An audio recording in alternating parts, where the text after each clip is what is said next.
August 1914, and all over Europe soldiers were mobilizing for war, saying goodbye to their families and rushing to the front.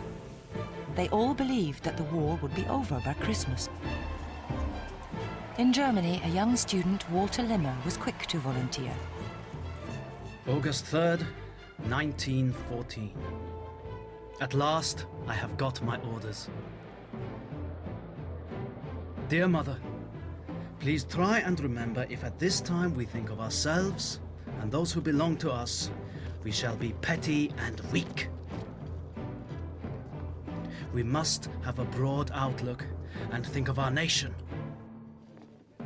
our fatherland of God.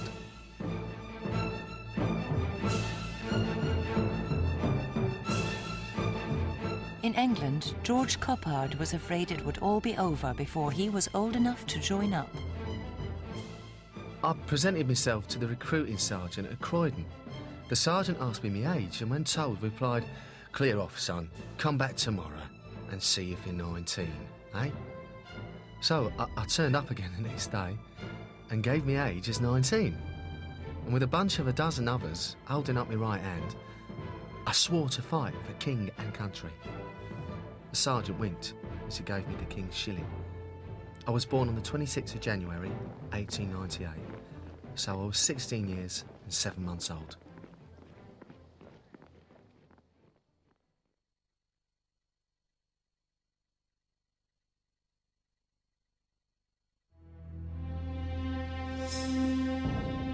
The Germans faced the problem of a war on two fronts. In the east against Russia, and in the west against France.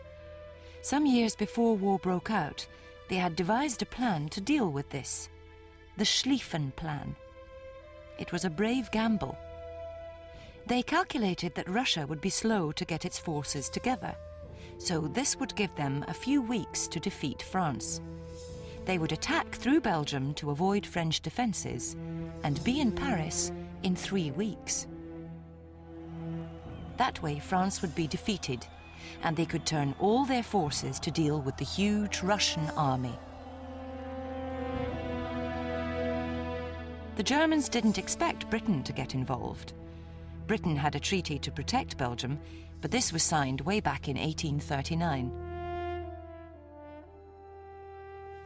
The Kaiser didn't think Britain would go to war over a scrap of paper. In any case, compared to Germany, he felt Britain had a contemptibly little army.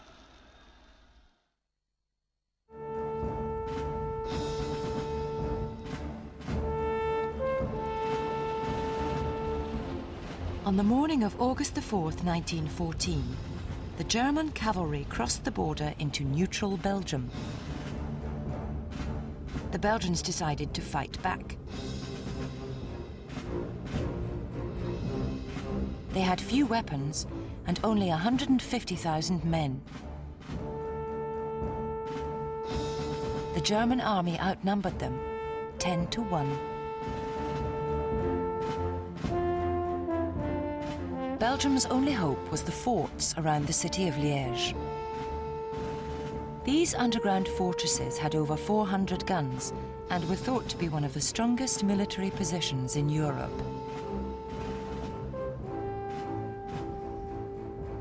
But the Germans had planned for the forts and brought out a secret weapon. Big Bertha, the world's largest cannon.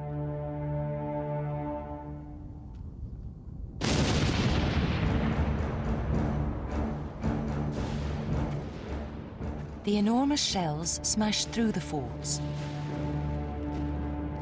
The Belgians held out as long as possible, but one by one, the forts were captured. But the bravery of the Belgians had slowed up the German advance. So did the British, who, to Germany's surprise, stuck to their agreement with Belgium. Britain immediately sent most of its small professional army to France, where they were soon in action.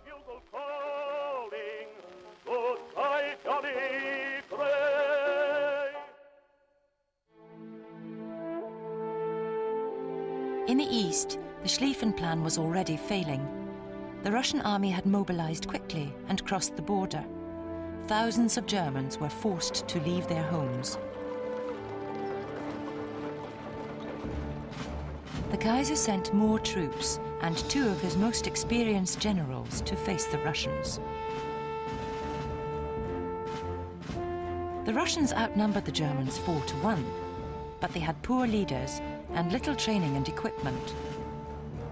Some soldiers didn't even have a rifle.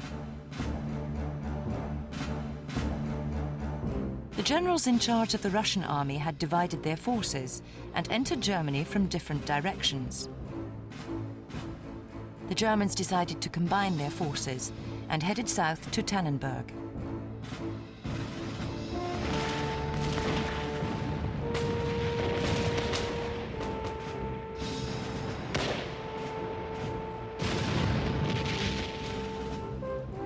Colonel Alfred Knox was a British military officer who had been sent to watch the Russian advance.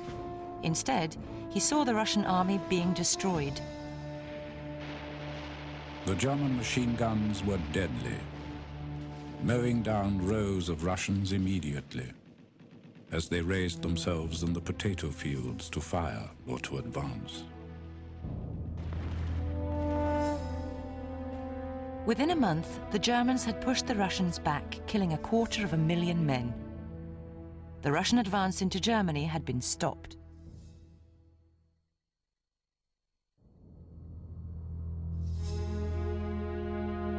In France, things weren't going so well for the Germans.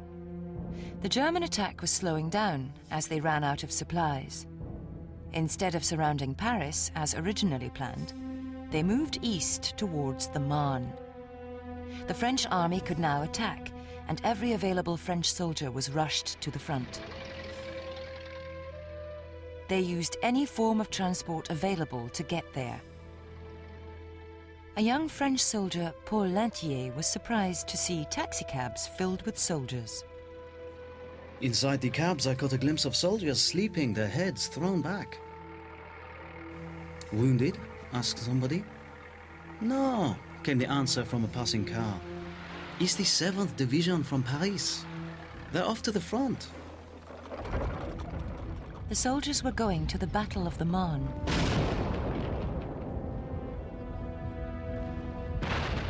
It lasted 6 days and involved 2 million men. When the battle ended, the German advance had been stopped. Paris was saved, and the Schlieffen Plan was in ruins. The war was going to take longer than the Germans had planned.